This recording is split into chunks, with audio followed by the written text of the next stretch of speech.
Dust swirled as the old sedan sputtered to a stop on the highway outside Prescott, Arizona. 28-year-old Grace Harper gripped the steering wheel, blonde hair pulled back in a ponytail. She wore jeans and a worn t-shirt. In the back seat sat two children, Ma, 6 years old, Lucas, 4 years old, both watching with wide eyes. Mommy, is the car broken? Think so. Baby Grace got out, checked under the hood, steam rising, overheated to get third. It's time this week. They were running from her ex-husband's wood. Found them in California. Called yesterday, said he was coming to take the kids. Grace had packed everything, started driving, no plan, just away. The car was dead middle of nowhere. A truck appeared, doled for Dusty. Man drove, early 40s, with dark hair under a worn hat, pulled over. Need help, car overheated. I can see that he got out, tall, work clothes, weathered hands. He checked the engine, radiator shot. How much to fix? Few hundred plus. Grace felt tears. She had $83. I can't afford.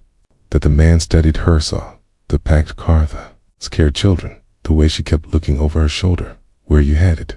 Away from what? Grace hesitated. Someone. The man nodded. I'm Jack Morrison.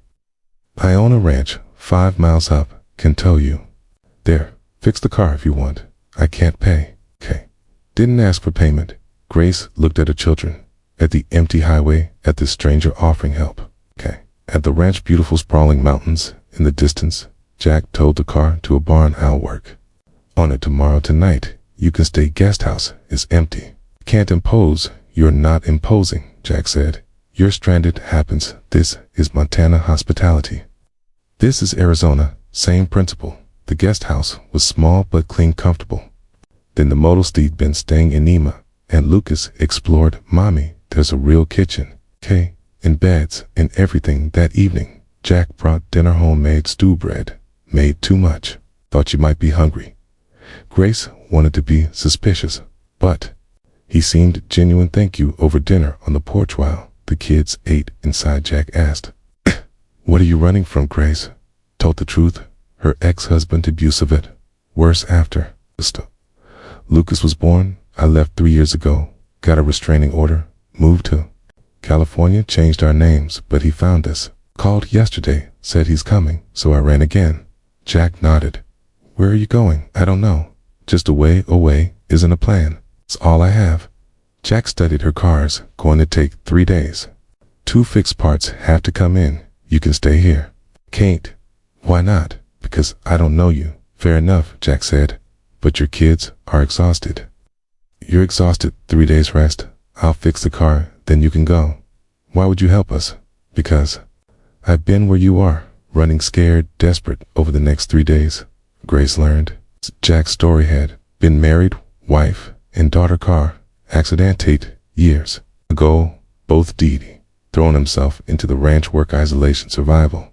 I get it, he said. Needing to run from the past, from pain. This ranch saved me, gave me purpose. Emma and Lucas fell in love with the ranch. Horses, chickens, wide, okay, open spaces. Mommy, can we stay forever? We can't, baby. We have to keep moving. On the 3rd day, Jack finished the car. She's ready. Grace felt relief and something else, sadness. Thank you for everything. Jack walked her to the car. Can I ask you something? Sure. Can you take us to town? Grace said. We need supplies before we leave. Jack nodded. Only if you promise to come back home. Grace froze. What? This is home, Jack said. If you want it, stay. You and the kids. You'll be safe here. He won't find you. I'll make sure of it. I can't. Why not? Because I don't want to bring danger to your life. I've had danger, Jack said. I've had loss, what I haven't had in 8 years. It's life. You and your kids. You brought life back to this place. Emma laughs. Lucas asks questions. You smile. This ranch was dead. Now it's alive. Stay. Grace felt tears. What if he finds us? Then we'll handle it together. Why would you do this? For strangers. Because Emma reminds me, Jack said, of my daughter. Same age, same smile, same curiosity. And because you're not running toward anything, you're just running. Dad's no life for you. Or your kids? Grace looked at the ranch at Emma and Lucas playing with the chickens, laughing, really laughing for the first time in months.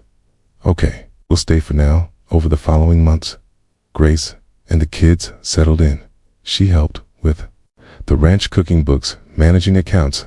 Jack taught Emma to ride, taught Lucas to feed chickens. They became a family carefully, slowly. 6 months after that first breakdown, Grace's husband found them, showed up at the ranch drunk, angry, demanding, "Give me my kids." Jack stood between them. "Leave now or I call the sheriff.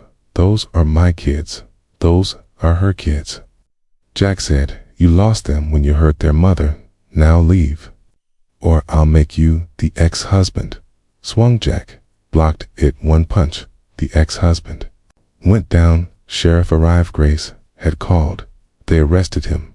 Violated restraining order, assault. He went to jail.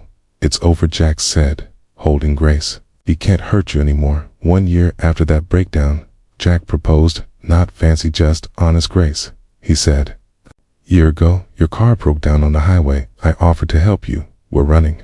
Scared, desperate, he pulled out a ring. "You asked, can you take us to town?" I said, "Only if you promise to come back home." "You came back. Will you stay forever? Will you marry me?" "Yes." At their wedding, Emma and Lucas stood with them. Emma gave a speech. Now 7 years old, when our car broke down, she said, "I was scared. We were running from someone mean. Mr. Jack helped us." The little girl smiled. "He fixed our car, but also he fixed our family. He made us safe. Now this is home." Grace stood, crying. "A year ago, I was running," she said, "from my abusive ex-husband. With 2 kids, $83, and a broken car. I had no plan, just a way." She looked at her family. "Jack told us here.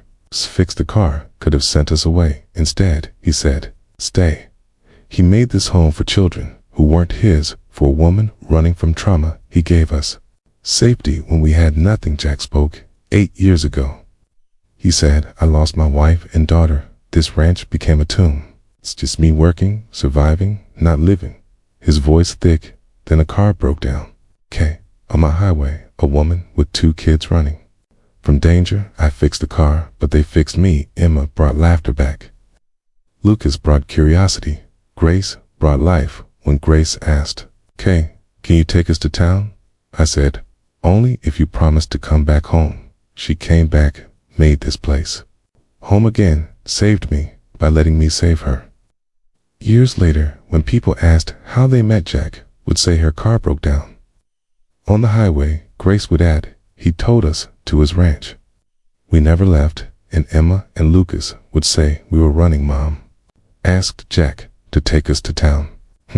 He said, yes, only if we promised to come back home." We came back, and stayed forever. If this story touched your heart, please like, and share it with someone who believes in offering sanctuary to those who are running. Subscribe for more stories about safety, healing, and building families from broken pieces. Comment and tell us about finding home in unexpected places. Your story might give someone courage to accept help today.